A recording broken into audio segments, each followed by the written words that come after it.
The Magic Mike Show, where you hear the experts speak. The Magic Mike Show. Tune into the show every week. The Magic Mike Show. You can trust the show is the bomb because it's being brought to you by RacingDudes.com. What's up, everybody? I'm Magic. And I'm Mike. And this is the Magic Mike Show, episode 408, Mr. Somich. Derby points, huzzah! We got a leaderboard. It's freaking middle of September, and we're talking Derby and Oaks. Yeah, this is what happens here. Yeah, that's Downs is one. McPeak, then. What's that? You got to talk McPeak then. Do we have to? Do we really have to talk about Kenny McPeak? Yeah, we'll find out here. We are going to be talking about some Breeders' Cup stuff as well. It was a fun weekend. Lots of great stars showed up. Lots of very short prices. Charlie Appleby, he's pretty good when it comes to America, Mike. Yeah, I mean that it's starting to become a trend. When Appleby ships a horse over and Buick rides, just single. That is what we're learning. Just hit that single button, move along. Don't try and beat them.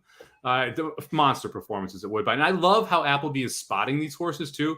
He's putting them at Belmont and Woodbine, which are great tracks for these European horses to come over. Places like Saratoga, even Keeneland, where the Breeders' Cup is, not quite as inducive to the same style, although Del Mar wasn't either, and they did just fine out there last year. So I love how he's kind of picking his spots here to bring over the superstars.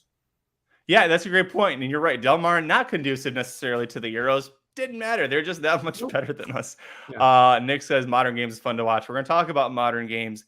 It's going to be a fun show. We're also, we've got 7 races to talk about. A lot of Breeders' Cup implications, Derby, Oaks.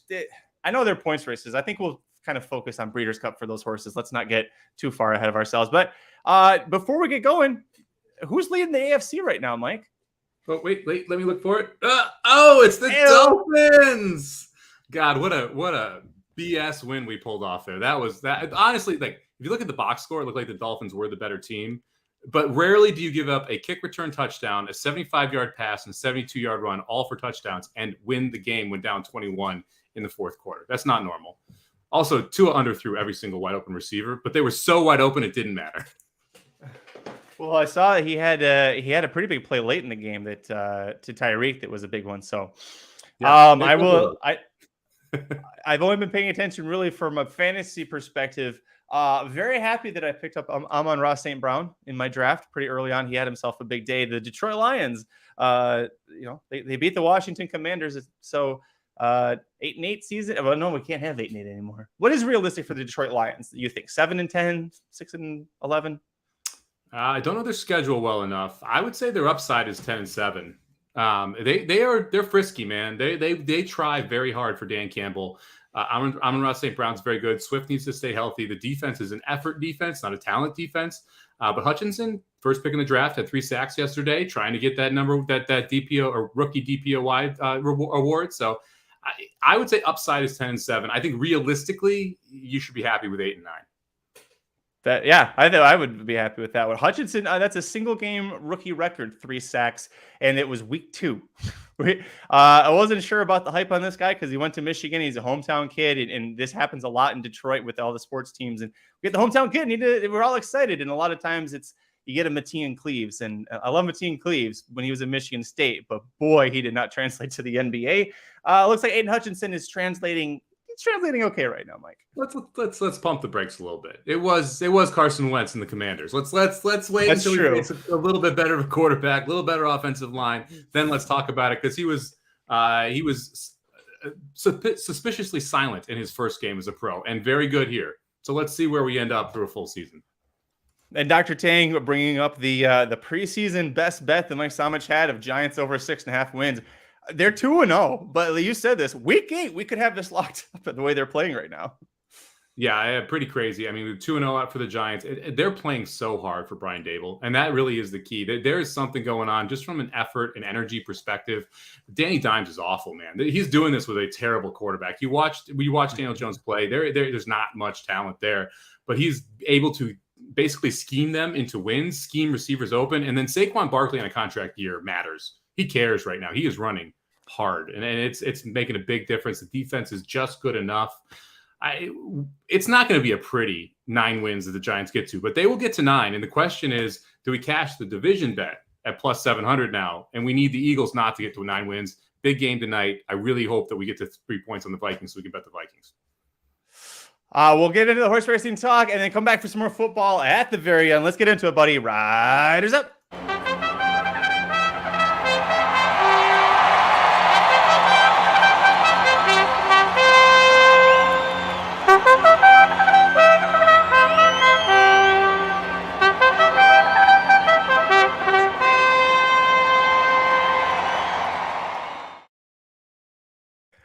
Mike, before we start off the late pick five here, late pick five, the talk about this, I want to go to Michael Olsen here in the chat. He says, great call on fading Express Man. We did cover the late pick five at Belmont at the Big A. And that's where we're going to start here. Express Man, let's go to that race instead of talking about the Jockey Club Oaks right now. This was race 8, race 9, 2 races later. Express Man, a 30 cents on the dollar favorite in this race, going 7 furlongs. You were against him. Talk about it. Yeah, I mean, this is just situational, right? And honestly, I thought Expressman ran huge in this spot to end up missing by just a half length.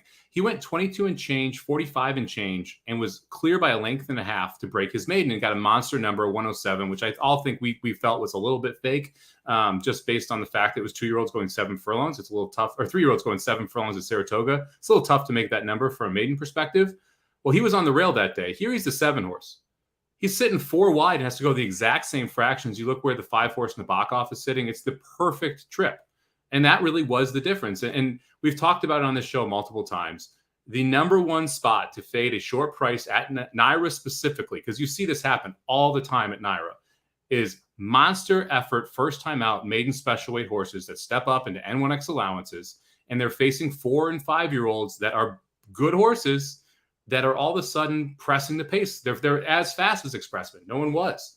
And then there's a horse that can actually close like Nabokov, who, by the way, was sub 3-1 in a graded stakes. That's who he's running with here down the lane.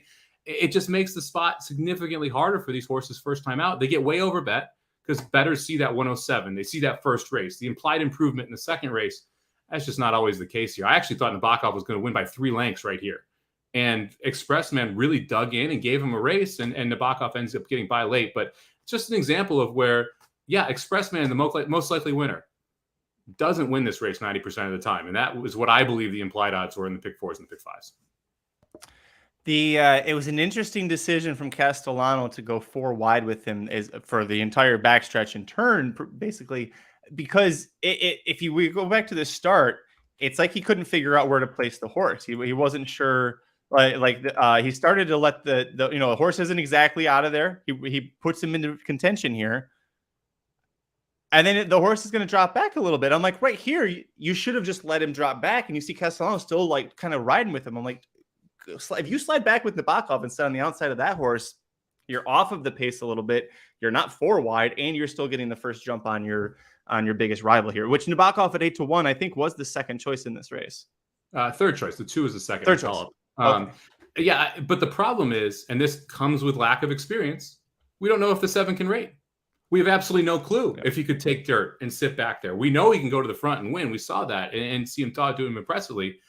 So that it's just lack of experience again. And that's why this specific angle, first time against winners after a monster number, is where you want to play against, because there's just not enough information. The one piece of information you have on the page for the jockey, for the trainer, for the bettor, all is this is a monster. He's just going to run away from him.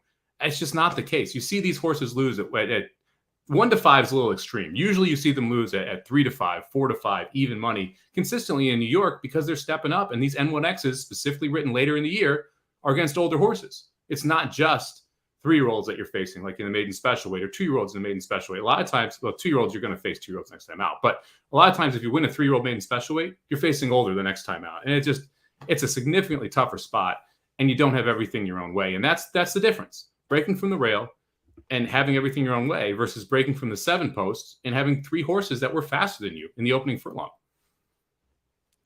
All great points, and thanks for explaining that again. That was Mike had that same argument back when we were handling this late pick 5, which unfortunately you're already out in the first leg here because McCulloch frustrating, man. somehow holds off Toscana Bell here, and a great ride from Frankie Dettori. I thought his 2 rides in the stakes races much better than when he was at Belmont in the spring. Toscana Bell, a good effort. McCulloch just better this day. Yeah, I mean that's really all it was. I wish we went a little bit earlier here with Toscana Bell, but I have no qualms about the effort or the ride. To me, this is an indictment on the U.S. group that's going to head into the Breeders' Cup, because I'm not very high on McCulloch, who wins this race by a neck, and I feel like this was kind of the C team that came over from Europe. Maybe B. We'll go B. We'll be nice. We'll go B. So to me, this just tells me at the Breeders' Cup, I'm going to be on Euros in this division. I don't see how McCulloch is going to be a Euro or a Breeders' Cup competitor with this type of effort. It's interesting to me that Charlie Appleby didn't send a horse here for this race. He had one in the Jockey Club Derby we'll talk about in a minute, and then the 3 big races at Woodbine, he had 2 there. A little surprised he didn't have maybe with the Moulin, maybe something happened why she's not there.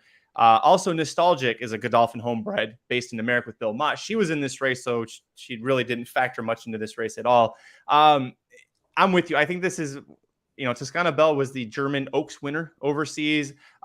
She hadn't really faced anyone, in I want to say in Europe, in France, anyone in Great Britain or Ireland, like the big heavy hitters over there. So it was hard to see where she was at. McCulloch, we talked about this on the reaction. She doesn't feel like a Chad Brown Breeders' Cup horse this year. Maybe she develops, she is by Frankel. She could get better at 4, but right now it feels like Breeders' Cup is not where maybe this horse belongs. Yeah, I was surprised that Nostalgic wasn't on the lead here. We talked about it before the race. We expected the 2 to go. I was surprised that Beside Herself went there. I think Frankie Dettori did the right thing by getting up to the neck here, and it was a weird race because I feel like Frankie didn't really ask in time, because now if you're watching this, McCulloch has all the momentum in his bye. And then you see that ask from Toscana Bell. I would have almost rather see Toscana Bell try and go by around that turn, take the lead around Beside Herself, because now you're in this long drive, and Toscana Bell just never gets by again. And then you see McCulloch take a weird step there. This just one of those races where I just didn't come away impressed by either of these horses. And that's not really what you're looking for when you're heading into the Breeders' Cup. It was fun to watch. It was a great horse race from that perspective, but I'm with, and also, Miss Yearwood, the fact that she came within a length of the winner closing there. I think this is a fun group, but whether Chad Brown brings McCulloch to the Breeders' Cup or not be interesting. I know that the QE2 stakes at Keeneland, that is the last 3-year-old turf filly restricted race that she could be in before the Breeders' Cup. It's a 1.8 miles. Maybe they take her there and see how she likes Keeneland and how she's doing. But right now, I think we don't know who exactly it's going to be, but it's probably going to be a Euro who's our top pick for the Breeders' Cup filly mare turf.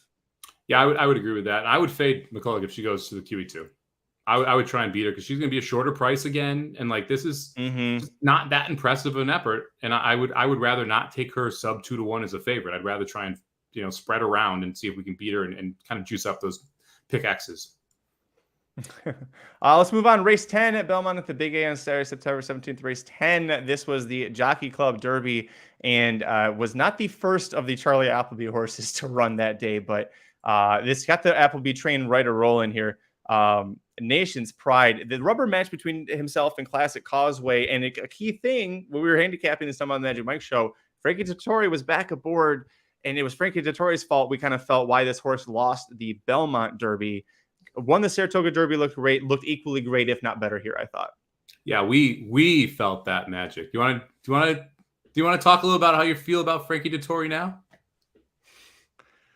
William Buick's still better. I mean, Frankie Dettori. You know what I said when we were handicapped? I said Dettori needs to watch how Buick rode him at the Saratoga Derby.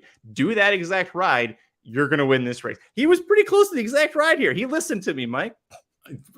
Well, he did text me after the show and said you brought up a great point. So that's good to hear. Okay.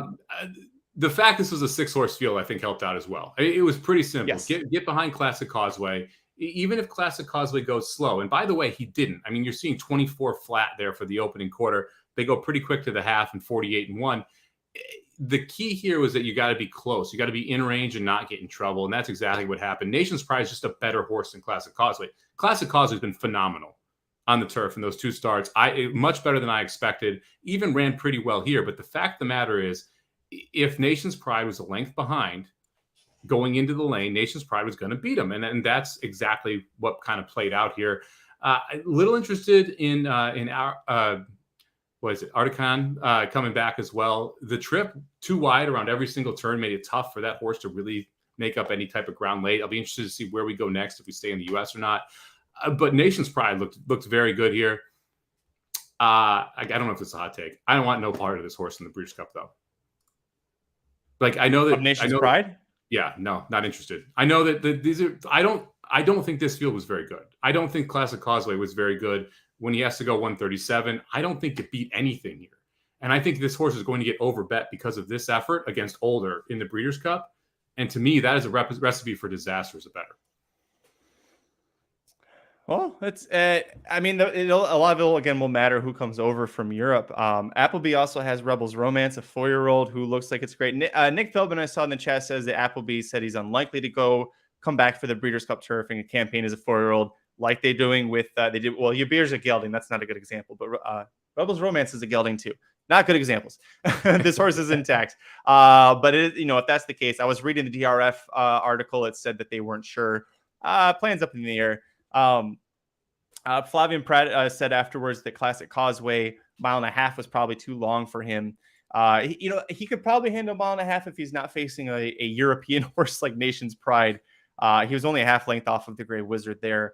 But don't expect to see Classic Causeway at the Breeders' Cup either. Don't forget, Nick Feldman's favorite horse in the world, Warlike Goddess, is aiming for the Breeders' Cup turf. So, that could be a horse that we're looking at as our top pick. Do you have a top pick right now for this division?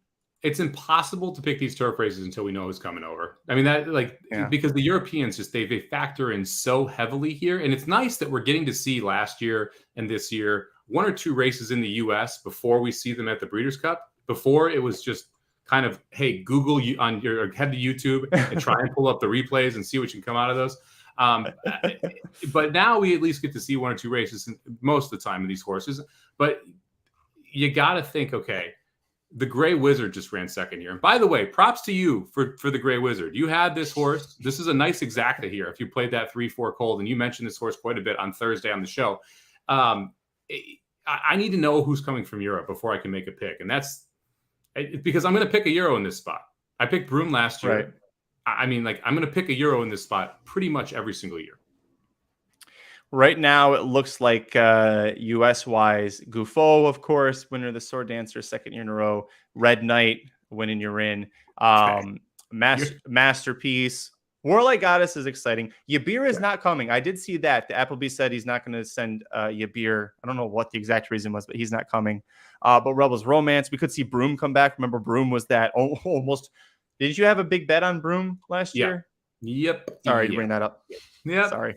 Yep. That was frustrating. Sometimes I think things and say it before, thinking, should I say this part? Mishriff, if they send Mishriff over, good night. Good night, Irene. There's your winner, is Mishriff.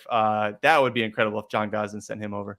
Well, and this is the tough part about this. It's who's your take? Who's coming? It's so hard to kind of give that out. Of the horses you mentioned in the U.S., Warlike Goddess is the one that stands out to me. Not only because she's been dominant when she's run, we also don't know the upside there. We've never really seen her challenged, and she gets a weight break against all these horses. I still think in these longer turf races, you have to factor in the weight break. It's one thing when you get 2 pounds doing 6 furlongs on the dirt. It's a completely different world when you're going 1.5 miles on the turf and you're getting 8 pounds. And at that point, and you need a kick at the end, that 8 pounds matters after carrying that type of distance. I wonder if he's not in the chat. Rodney would be screaming at me too. One of his favorite horses, Baid. I don't know if Baid is coming over. If Baid came over, I have the right to change my pick to Baid. That horse is a monster as well. I feel like we'd know if Baid was coming over though. Because that's one of those horses where it would be out, because Baid is either 1A or 1B in the world right now, right? Right. Flightline, they're the best 2 horses in the world, according to everybody. Yeah. So you would kind of know. I feel like you'd hear that momentum going if Baid was going to come over. He's won 3 Breeders' Cup winning urine races this year. One of them for the Classic, one for the mile, and then one for the turf. Maybe he'll run in all. That's incredible. Come on. What a freaking horse. That's amazing. Sorry, I don't mean to gush about Bay. We should focus here. Anything else? Any final thoughts out of the Jockey Club Derby? No, it's just another great example of a very easy single over a good pick with the exacta. You should scroll down and give yourself a little bit of a little hat tip. That exacta was pretty nice there. I think you're killing me here. You pulled it off the screen. Sorry, no. 1. And one of the best ways to attack these as a bettor is to take the free square that you really like and find a horse you like in second, and then to play that as a cold exacta. 1670 to 1 is what it paid. There you go. It's almost 17 to 1 with an ice cold horse on top. Yeah. Pretty good. Oh, well, I'll get him next time, Mike. How much do you have on Magic? I wish I'd had that. No, it was great. To tell you what, speaking of horses I did have money on, let's talk about Mysterious Night. Don't even care. This horse was 1-2 at Woodbine for the Summer Stakes. This was the Breeders' Cup winning urine for the juvenile turf. The first of the Charlie Appleby horse, 3 Charlie Appleby horses that we saw that were winners. He's the one horse on screen. Aaron said it during the reaction. He's such a gorgeous horse. He's so easy to spot with that big, beautiful blaze on his head. But what did you think? To me, this was the most impressive of the Appleby winners. The horse looked phenomenal. My dog might have been able to beat this field. That was the issue I had. Like, it was just like the horse looked really, really good. But this was a Chad Brown I didn't like in the 3, a local horse in the 6 that wasn't that good. Glorified workout that the horse looked phenomenal in. And you can only beat who you line up against. So I don't want to take anything away in that sense. It's just there's a little bit of tap the brakes on the love for me, just because there wasn't anything in this race. Now, that being said, look, the pace wasn't quick. 24-1. I think they go to the half here and plus 48, or right around 48. So 48 flat for a mile. That's pretty slow. I liked what a one-turn mile. Like if this was a 2-turn mile, they're usually slower. Right. So this is actually a pace that you have to run into. And the 2 horse, even at 27-1, should be semi-dangerous here. As soon as the 4 fades out, the 1 gets a lane and good night. I mean, this is the night was not mysterious. There was actually no mystery behind this. The 1 was just winning by open lengths when you saw that move. And the lack of any actual effort here from William Buick also shows just how good this 1 was. So, look, beat absolutely nothing. Looked phenomenal doing it. You probably have to take this horse back in the Breeders' Cup, or at least be really interested. I'm just worried that this type of visual effort ends up being a wildly short price that may not be completely accurate. I mean, this horse should be the favorite, but completely accurate. But are you ready to lay 6-5 on this horse?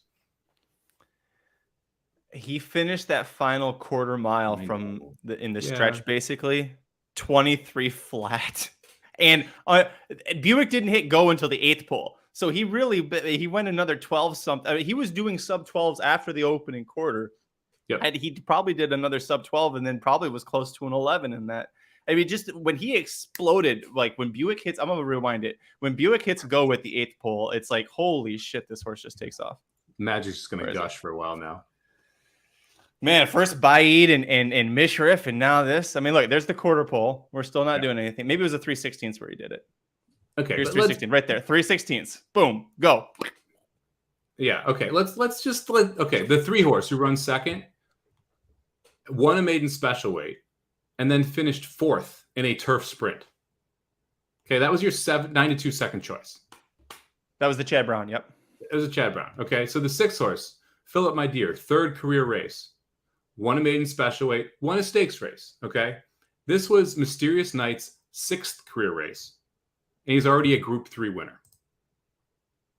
So just putting in perspective the difference between a 3-year-old, or putting in perspective, again, the difference between just a 2-year-old European horse who has 6 starts versus a Chad Brown horse who's coming out of a maiden into a turf sprint into a mile race, right? Like, European horses are more seasoned at this point. They're going to be more professional. And I don't want to knock this horse. I'm just pump the brakes a little bit on the price perspective when you're going to the Breeders' Cup here with this one, because you're going to get a really short price. You're going to have some other really good 2-year-olds come over from Europe into this race. And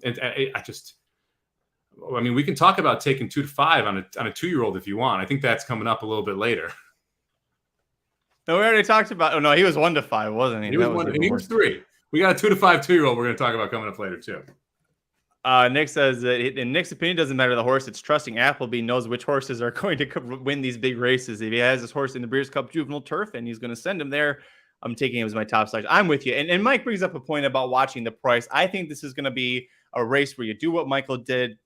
You take the short price on top. You figure out who you like underneath. Bet it cold and exact with a heavy hammer. He hit it for 100.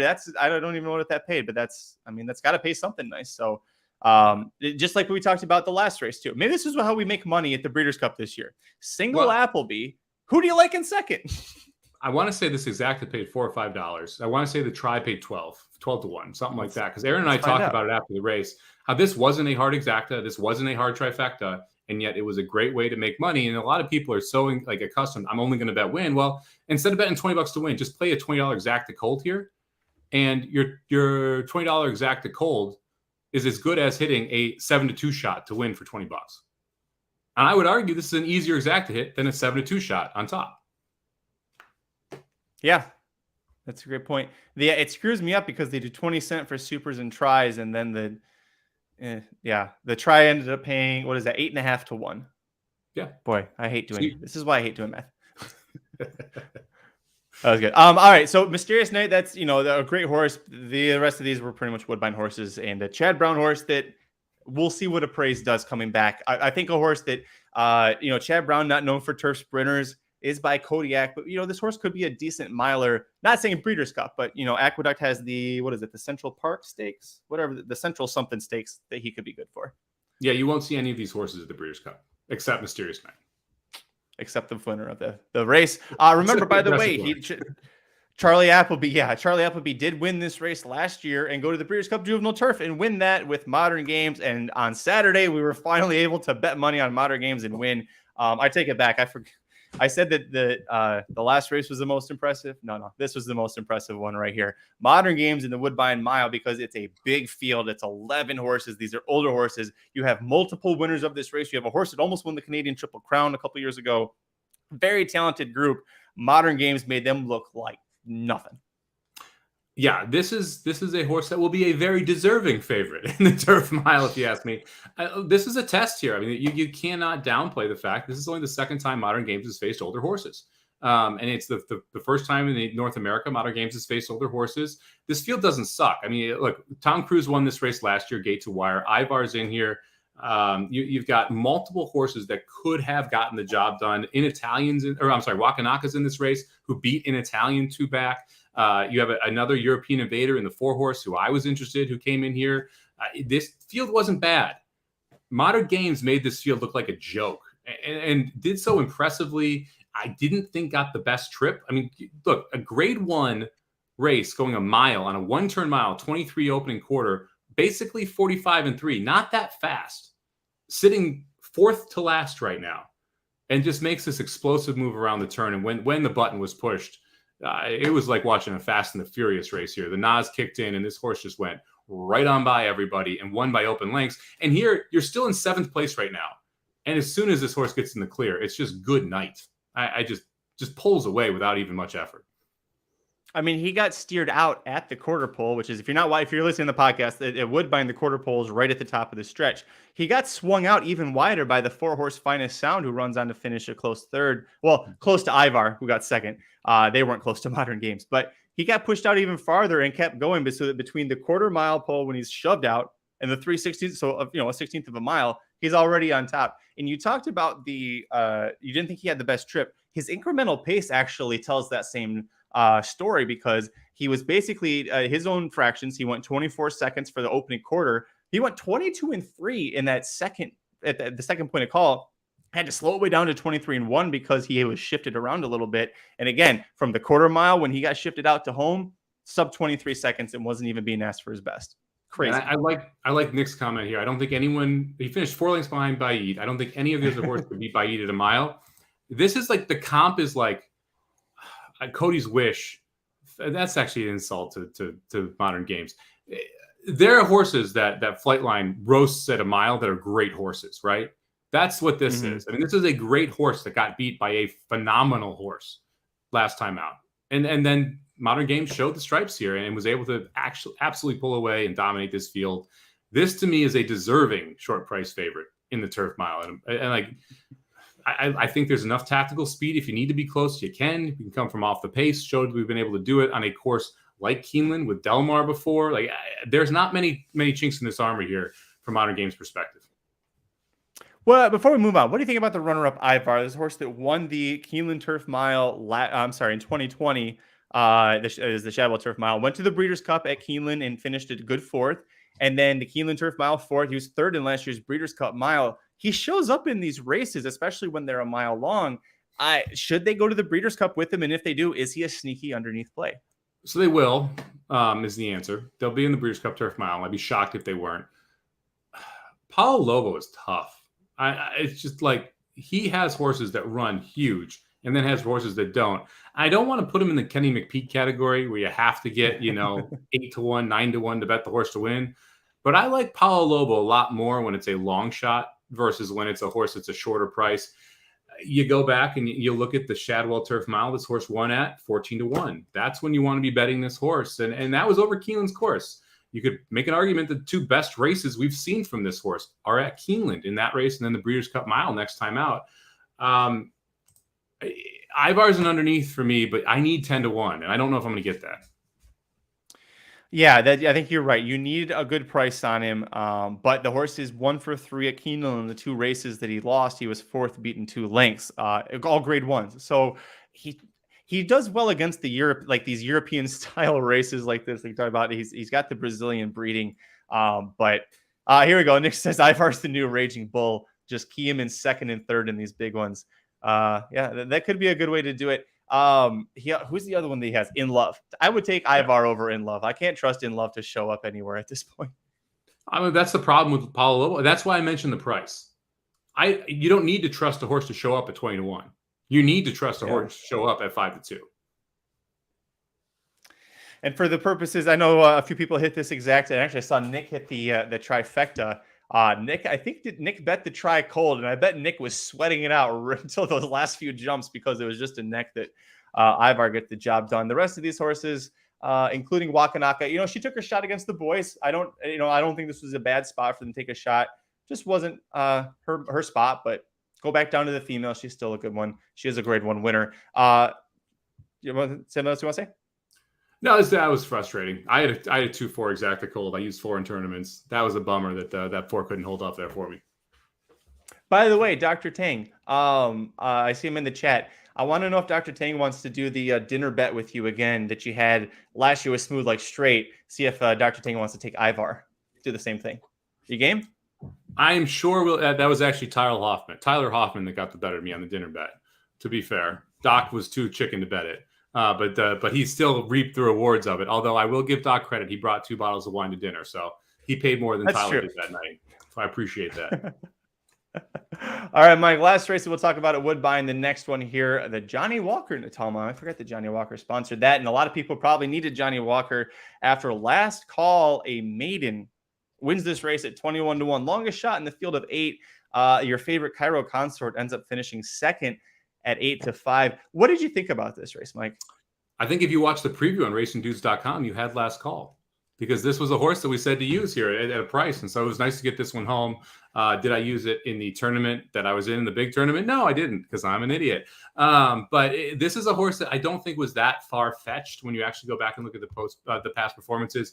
We talk all the time about how these 2-year-old races are races where horses could take a huge step forward. You had Hernandez, one of the best jockeys there at Woodbine, English Channel, a horse that wants more distance coming out of sprint races. And if you go back and you specifically watch the replay of the maiden special weight last time out, so that this horse missed to the favorite by a length and a half, right? The favorite who's 2-1 in this race and is 21-1. You shouldn't see that big of a gap. Then the second time out, the horse was headstrong the whole way, wanted to go, wanted the extra distance. Today, we can stretch out from that 7 furlongs to a mile, and you get a monster number here. And what was I thought, a pretty weak field. A great price. Really wish we could have connected with everything else and made it worthwhile. That was kind of the theme of the weekend is that you get prices home, but you can't make it pay off because of the other legs in the pick 4s and the pick 5s. I really wish Charlie Appleby had a horse for this one too. He had won this last year with Wild Beauty. Wanted to see him do it again here. Fun story, 21. I guess fun that she's 21-1. And yeah, if you listen to Mike on the preview at racingnews.com and youtube.com/racingdudes, Mike had this horse as one to watch. I was surprised that she won just because she was the maiden, but it's more impressive that she did it not needing to go gate to wire. Like this wasn't a case where she just happened to be alone speed and got brave. She had to come from 7th of 8 horses to get the job done. And you talked about Rafi Hernandez, leading rider or one of the top riders there. at Woodbine every year. Staying on a maiden for this race. Breeders' Cup Juvenile Fillies Turf. I haven't seen anything from this race that I want to play in that. No, I mean, my pick in this race was the motion that was coming in, G. Laurie, the 3, who I said to take on top. That kind of tells you what I thought of this race. I mean, like, you're going to need to see massive improvement for any of these horses. I don't think that the 4 is going to step forward and going to end up there. So this is a race where I thought it was a great one to make money in, because specifically I didn't like the 1. I really wish the 1 missed the board, because the other 4 were my next 4 in the Super. But I didn't like the 1. I thought it was a good way to get around it. The 4 gets home, but I don't think from a future perspective, I don't have a ton of interest in any of these. It's all about situational spots. I didn't stable any of these horses up. Yeah, I don't think there was anything really. If you play Woodbine, you can make some notes. We don't really do that that often. At least I know you do it tournament-wise. I should say we don't cover it that often on the Magic Mike Show. That's the more appropriate way of handling that. Mike, we got 2 more races to talk about real quick. We're going to go to Kentucky. We got the Iroquois Stakes here. The first one, the first Kentucky Derby points race of the season for 2023. Yeah. I want to give you full props here. We'll watch this. Curly Jack the 5 is going to win. 7 Honed is going to get second. It was a 10-1 over 54-1, and you had this exacta. How? Well, 2-5, 3-5, whatever it is on the 9 was crazy talk. It's just that simple. We also see like Kenny McPeak, and look at the 7's trip, by the way. Look where the 7 is on this first turn. This horse is 5 wide and dead last. Horse should have won the race. These 2-year-olds stretching out are just very, very difficult to handle. We were all shocked that Damon's Mountain was on the lead here at 5-2. And I had the 9 and the 3 as the 2 most likely winners, but I cannot swallow 3-5 and 5-2 in spots like this. And like, especially with the brevity here from the ride of Rosario, where he just expects that this horse is going to be able to get 2 turns going 3 wide, 4 wide. It's just wild to me. So if this is just a situation where I liked 3 horses outside of the 3 and the 9, the 5, 6, 7, I thought they all made sense based off the last races. And the question is, could the 3 and the 9 get the distance? Because every single horse in this field, except the 7, had distance questions based on their past performances. And the 3 and the 9 backed up. And it fortunately for me, this race collapsed. And that's how you saw the 5 and the 7 moving forward. You're muted. Damn it. Sorry. This race collapsed is an understatement, is what I was trying to say. The final time here, like Stumble Bunnies think this was Stumble Bunny. They went, the winner was 13-1 averaging in the stretch for his furlongs. Like that was, Curly Jack didn't win. Everybody else fell apart, and Owned was just a little too far back early to get the job done. Jace's Road quit in the turn. We called it in the reaction. Well, shit, there goes the Cox horse. And suddenly here comes the Cox horse. And we're like, this isn't the Cox horse re-breaking. It just was, I mean, everybody completely fell apart there. So on that note, A, do we have a Kentucky Derby horse? And B, do we have a Breeders' Cup juvenile horse that you would take seriously? No and no. I mean, that's the thing. Like, the only way you were going to see, I said this, I joked about this on the stream that we did. The takeaway from this race is Bob Baffert's going to go ahead and win the Breeders' Cup Juvenile this year. I mean, that like the only horses in this race that could actually be effective in the Breeders' Cup Juvenile, that's what's out there in California, were the 3 and the 9, if they could handle the distance and stretch out well. Neither could. It's just that simple. And so we saw McPeak win this. Was it the Iroquois last year that he won at 20-1? He's won these early 2-year-old races at ridiculous prices. I think it was the Iroquois last year. It was like 24-1, a horse that never rattle and roll, didn't he? Well, yeah, I think it was rattle and roll. He wins one of these races, it seems like, every year, and it's with horses that really aren't going to stretch out that well, but everyone's taking a shot at this point and trying to figure out, can we get a mile on the 16th? Are these horses good enough? And if anything goes wrong, it's tough for them to be able to overcome it. That's what we saw from the favorites here. I would expect you're going to see the 9 in the Breeders' Cup. I don't know if I want Echo again in the Breeders' Cup, especially at the price you're going to take. To me, Cave Rock has to be a pretty heavy favorite now going into the Breeders' Cup Juvenile. And Speedboat Willie, whatever the heck his name is, Speedboat Beach, I think it is. Yes. I like Speedboat Willie more. I do too. That's why I was laughing. It's great. Probably should be your second choice. Look, the Bafferts are better. They just are. They're better, younger. Who knows why? Mystery. And so I would expect that they're going to be your top 2 choices. And like, yeah, the 9 could run well there, but the distance seemed to really be no bueno here for Echo again. Which is surprising because it's a son of Gun Runner. out of a Tappet mare that produced Pneumatic, who was a pretty good dirt router. And Teardrop, I think she was talented. She was a nutcase because she's a Tappet, but I'm with you. I think that this horse might rebound. We might see it, did draw the post 9. It was a little bit of a short run up to the turn. We'll see what Steve Asmussen does with him. The Cox horse, even, I don't want anything to do with. I don't moving forward. At least not the way I saw right now. I think you nailed it. Bob Baffert's going to win that one pretty handily. And Nick mentions, was it distance or fitness? Probably both. Maybe it's a little bit the gun runners are better when they're older. Just like Gun Runner was better when he's older, right? Let's see what happens in the 3-year-old and 4-year-old seasons here. It just may have been too much too soon for this type of horse. And by the way, great horse to play against. That's the thing. When you see that horse, when we talked about that race, so I did the preview for it, and I'm talking about the race. I thought that was an 8-5 horse, maybe 7-5.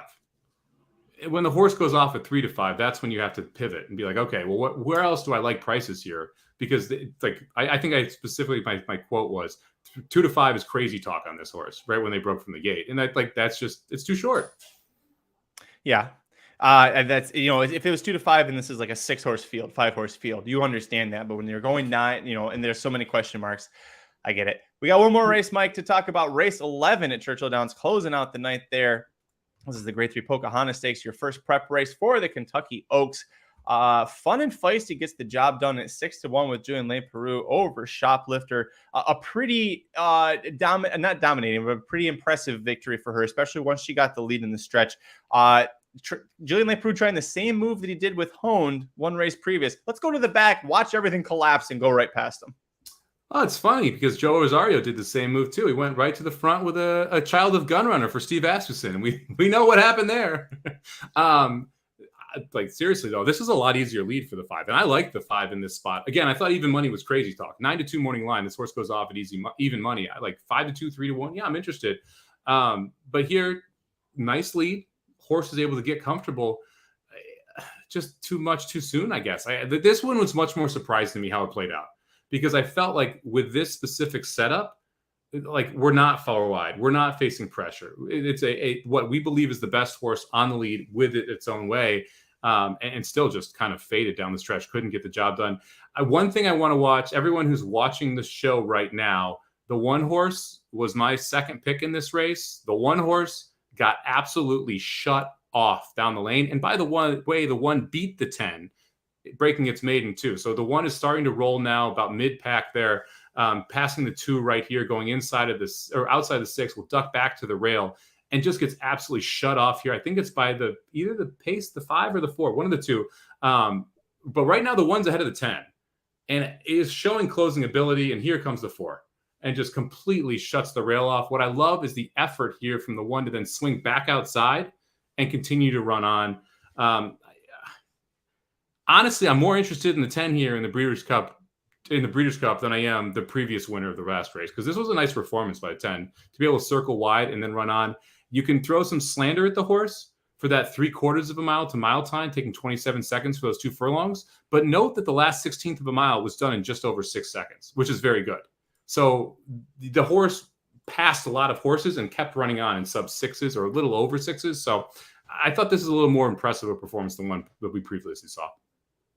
Yeah, absolutely. You're right. At 12, I just did the math. She averaged a 12-3 final furlong for that entire stretch. From the 3/4 all the way home. So, pretty nice effort from her. Boss Lady Bailey caught my attention. I saw Dennis in the chat explaining it too. By the way, the second fastest stretch time of the entire race was Boss Lady Bailey. She just even with that trip trouble, she still was that fast in the stretch. Maybe with a better draw next time too. I know she was buried on the rail and kind of got shuffled back.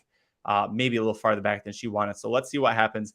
Jordan says no one's a threat in the Breeders' Cup from that race. It could be. Listen, you don't know what Bob Baffert or anybody else in California is going to have and what we can see in New York. But it's too early right now for me to ask you your pick here for this race.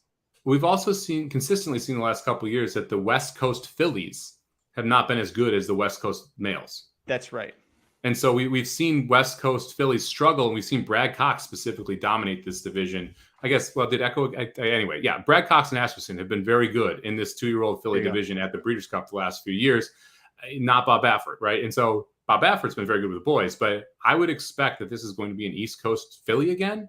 And if that's the case, a couple in here are probably going to play a major or semi-major role in how that outcome turns out. Some recent winners of the Breeders' Cup Juvenile Fillies: Vequist, Jaywalk, Caledonia Road, Champagne Room.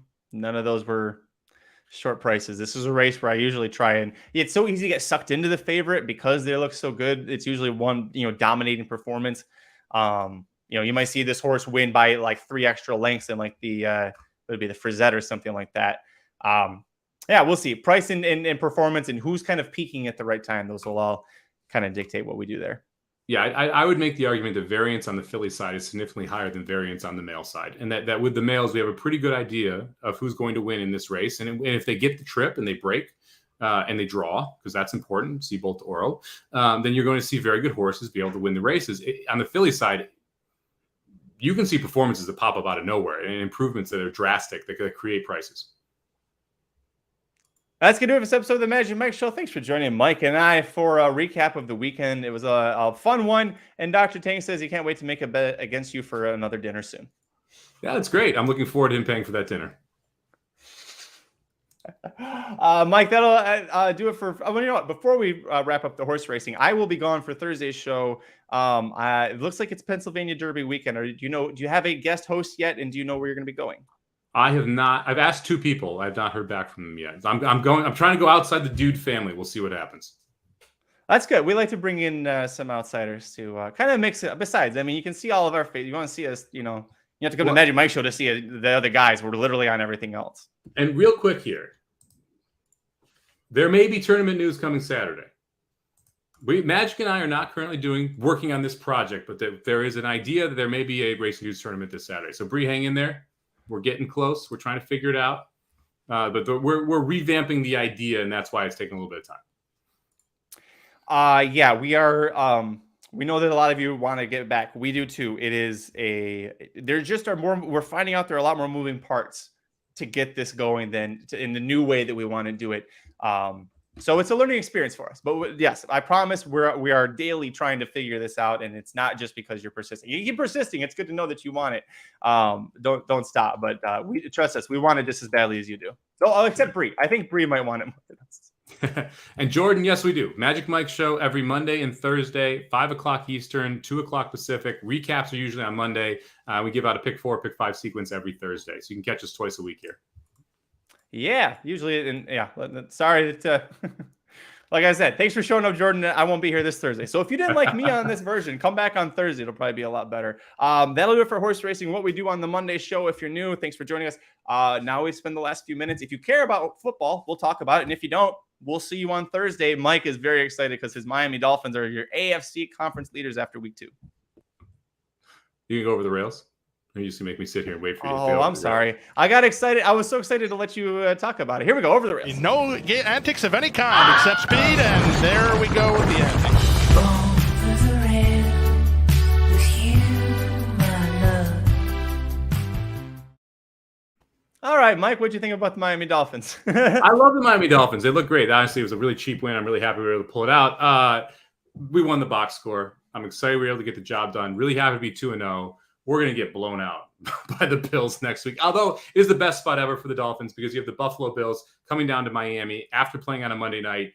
It's a great chance for us to do really well. So I'm cautiously optimistic. We need to add a subsection of Over the Rails called the Nathaniel Hackett Job of the Week, which is the worst coaching moment in the NFL every single week.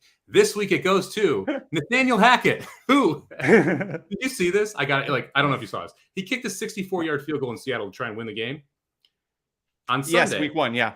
On Sunday, he kicks a 54-yarder, but gets a delay of game called because you should never get a delay of game called on a field goal. But it happens to Nathaniel Hackett, who then is given a 5-yard penalty at Denver in altitude, where it's a lot easier to kick field goals. And by the way, the kicker made the 54-yarder by 15 yards. He then punts from 59 yards out. So 64 in less than ideal circumstances is one thing. It's totally fine. But hey, 59-yarder in Denver, we're punting every time. We're probably just going to punt it. So that's the Nathaniel Hackett job. Terrible coaching job of the league from the NFL. Man, it was brutal. It was rough to watch him. Look, excited about the Giants, excited about the Titans. I hope everyone got in on those bets pre-flop. We are looking great right now for both those team totals. Tonight's games, I think, are actually a ton of fun. We get to see three of the marquee receivers in A.J. Brown, Justin Jefferson, and Stephon Diggs go at it in 2 Monday Night Football games. If somehow there was a 9.5 that popped up, Bills minus 9.5 today. If we can get Bills minus 9.5 again against the Titans, I like it. I'm playing Bills first half. I think they're going to come out and roll the Titans. The Titans are one of those teams that I don't like even a little bit. The Bills are a team that I'm pretty high on. And conversely, I think Philadelphia is overrated and the Vikings are underrated. If we can get +3 on the Vikings, I'm all about playing some Vikings action there too. I'm looking ahead a little. I also I'm excited about this game because I know there should be a lot of high flying off. Hopefully, a bunch of high flying offense. I've got Jalen Hurts on my fantasy team, so let's get that. Although I'm playing somebody with AJ Brown, so I don't know when I don't know fantasy. I know most people hate this stuff, but I'm asking you because I don't know fantasy that well.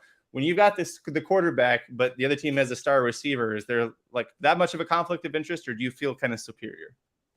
You should be okay. I mean, look here, just to put A.J. Brown in perspective, his total tonight is 74.5 yards. Justin Jefferson on the other side is 96.5. Justin Jefferson is A.J. Brown is +350 to have most receiving yards in the game. So it's unlikely that he's going to go off that big there. To me, this is one of those. If we can get +3 on the Vikings, I'm going to be invested. We'll put it that way. It's a great spot for Minnesota.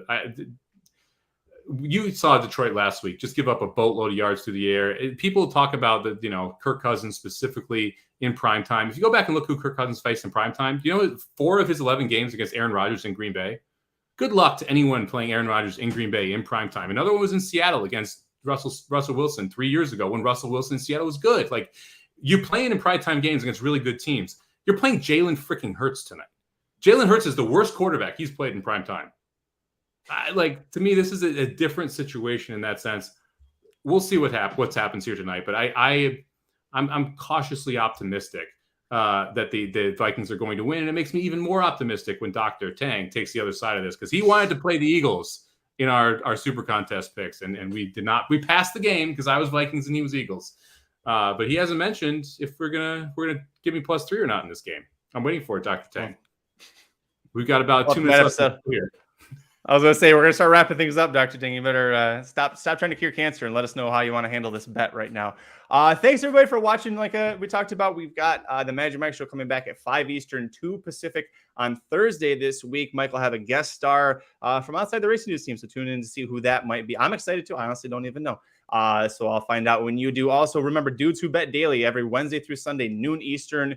Except on Saturdays, it's now 11 Eastern, so we can get those early college football games in. I apologize. My 2 CFL games last week were they were just not even close. I don't know what happened. I was watching them this just feels like when I used to bet at the NFL every week, there'd be 2 weeks out of 17 where you just have I go 1-4, 1-5, and you can't figure out you just have a bad week sometimes. And I think that's what my week was here this weekend. I'm hoping it was anyway. Well, look, it's a long season. I don't have your individual stats, but I guess you're 12-7 with 2 dogs winning over the time period you've given these picks out. 13-11. Okay, with 2 dogs. So you're plus money right now in the CFL. Yep. I would argue anyone to go find another CFL person who's plus money through that same time period because there's not many people giving out CFL picks. So I like the action. I appreciate the love for the CFL. And we've talked about it before. The best way to beat markets is find under bet markets and play against them. And that's that your CFL action is a lot easier to beat the NFL because the NFL are much more mature markets. And so your opinion has to be that much sharper in the NFL than it does in the CFL, unless you're playing derivatives. And we talked about there's every now and then you find really good derivatives like Alabama minus 10.5 in the first quarter was a wrong number, which we were able to scope out on Saturday. It should have been 14. And there's just certain areas where you're lucky enough to get that in major bet markets, but even a derivative is a less bet market than the game or the total. And that's where you need to be looking if you want to find a long-term edge. Well, tune in to Dudes Who Bet Daily. This week we'll have lots of action. I know you guys had a lot of fun with the NFL bets and the parlays going on Sunday. Saratoga Slim has been doing his NFL picks, so make sure you tune in. Really, just go to youtube.com/racingdudes and make sure you subscribe. Nick says he's got Bills minus 6.5 first half. I like it. If you're laying sub a touchdown, Buffalo is significantly better. So propose something here, Doc. Come on, gotta give me some action here. I'll lay the +3 minus the 120. But you got to figure out a way to make that a financially viable bet. You can text me after the show if you want. We'll work it out. I mean, we can find a way to make this happen. You're on the wrong side here. To find out what happens, make sure you follow Mike on Twitter at Somobomb 18 number 8. I'm at Curtis Kalleward. Corporate Overlords at Racy_dudes. Like I mentioned, we'll be back Thursday. Well, Mike will be back Thursday at 5 Eastern, 2 Pacific with a late pick 4, pick 5. Something fun happening there. It's also Pennsylvania Derby and Cotillion Stakes weekend, so we'll have full previews for that up at racingnews.com shortly. But until next time, I'm Magic. And I'm Mike. Boom, we got a wager right there. +3. Dr. Tang is taking it. I'm so glad we held on until just now. Tune in Thursday. Mike will be celebrating his victory. Until then, take care, everybody. The Magic Mike Show, where you hear the experts speak. The Magic Mike Show. Tune into the show every week. The Magic Mike Show. You can trust the show is the bomb because it's being brought to you by racingdudes.com.